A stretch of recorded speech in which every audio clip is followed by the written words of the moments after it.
नमस्कार बच्चों, BIPS से मैं सरोज अग्रवाल कक्षा 8 में आप सभी का हार्दिक स्वागत करती हूँ। आइए आज मैं आपको हिंदी व्याकरण के प्रथम पाठ का अभ्यास करवाती हूँ। इस पाठ का विषय है भाषा और बोली। मनुष्य एक सामाजिक प्राणी है। उसे दूसरे लोगों के संपर्क में रहना पड़ता है। भाषा के बिना न तो वह अपनी बात समाज के दूसरे लोगों तक पहुंचा सकता है और न ही उनकी बात स्वयं समझ सकता है। इस प्रकार हम देखते हैं कि मन के भावों या विचारों को प्रकट करने और समझने में एक दूसरे की मदद करती है। जैसे कि आप जानते हैं कि अगर मान लीजिए हम अपनी बात किसी को कहना चाहते हैं तो उसके लिए हमें किसी भाषा की जरूरत पड़ेगी। बिना भाषा के हम अपनी बात किसी को समझा ही नहीं पाएंगे और ना ही दूसरे की बात को हम समझ पाएंगे। इसलिए भाषा जो है हमारी मदद करती है कि दूसरा हमें क्या कहना चाह रहा है और हम उससे क्या कहना चाहते हैं। भाषा शब्द भाष धातु से बना है। इसका अर्थ है बोलना। मनुष्य जिन ध्वनियों को बोलकर अपनी बात कहता है उसे भाषा कहते हैं। इस प्रकार कहा जा सकता है कि भाषा वह साधन है जिसके द्वारा मनुष्य बोलकर, लिखकर, पढ़कर व सुनकर अपने मन के विचारों तथा भावों का आदान प्रदान करता है। यानी कि दूसरे शब्दों में किसी को अपनी बात समझाने के तरीके को भाषा कहते हैं।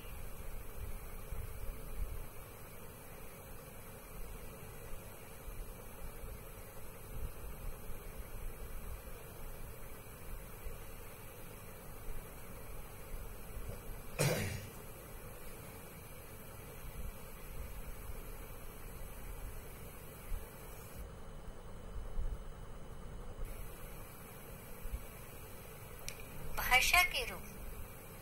भाषा का प्रयोग हम मुख्यतः बोलकर तथा लिखकर करते हैं। इस प्रकार प्रयोग के आधार पर भाषा के दो रूप होते हैं, मौखिक और लिखित।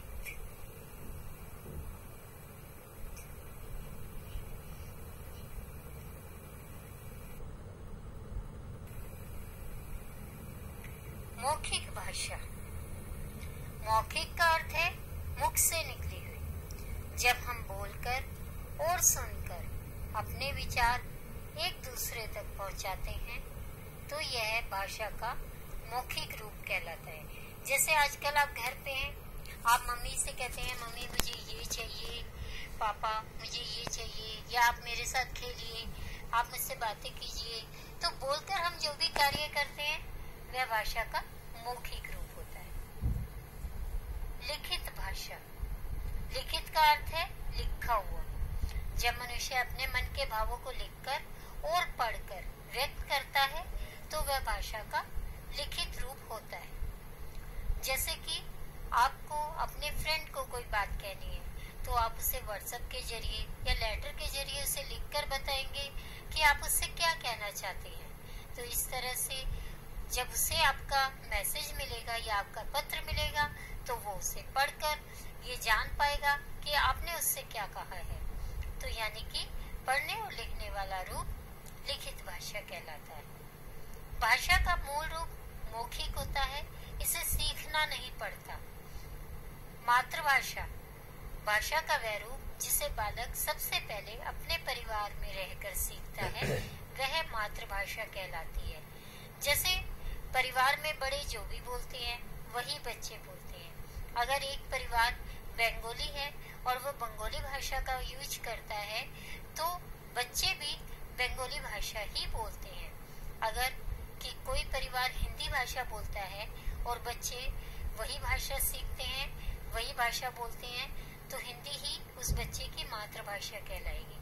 तो यानी वो भाषा जिसे बच्चा अपने परिवार में सबसे पहले सीखता है उसे मातृभाषा कहते हैं।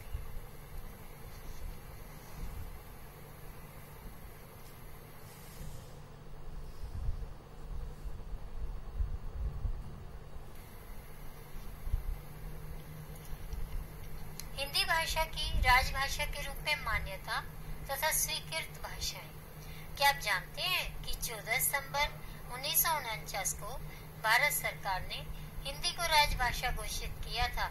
इसीलिए हम सभी लोग 14 सितंबर को हिंदी दिवस के रूप में मनाते हैं।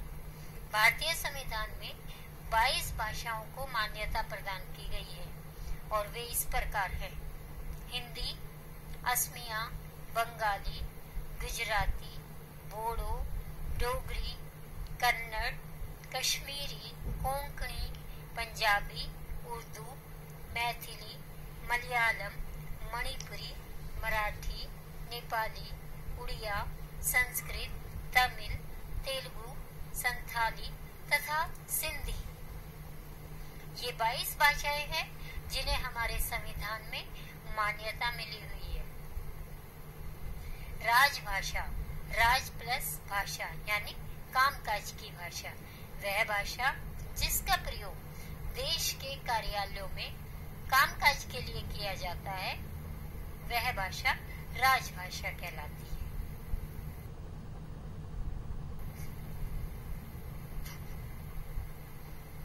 आज हम इस पाठ का इतना ही अभ्यास करेंगे।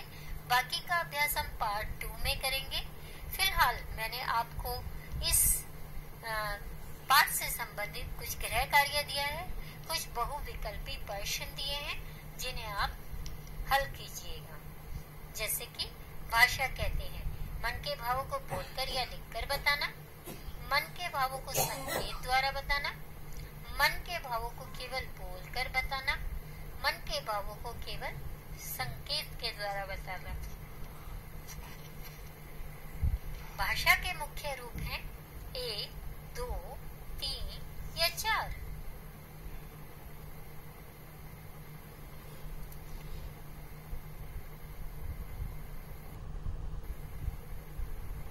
हम प्रतिवर्ष हिंदी दिवस कब मनाते हैं? 14 जनवरी को, 14 मई को, 14 सितंबर को या फिर 14 अगस्त को? संविधान में कितनी भाषाओं को मान्यता प्रदान की गई है? 24, 22, 25 या 26? इनमें से जो भी ऑप्शन सही हो उस पर आप सही का निशान लगाइएगा। प्रश्न नंबर 2 है आपके लिए, रिक्त स्थान करिए। भाषा शब्द डैश धातु से बना है। भाषा का प्रयोग हम डैश बोलकर तथा लिखकर करते हैं। 14 सितंबर 1949 को भारत सरकार ने हिंदी को डैश घोषित किया। राजभाषा, राज प्लस डैश यानी कामकाज की भाषा। भाषा का मूल रूप डैश होता है। धन्यवाद। Be safe, stay at home.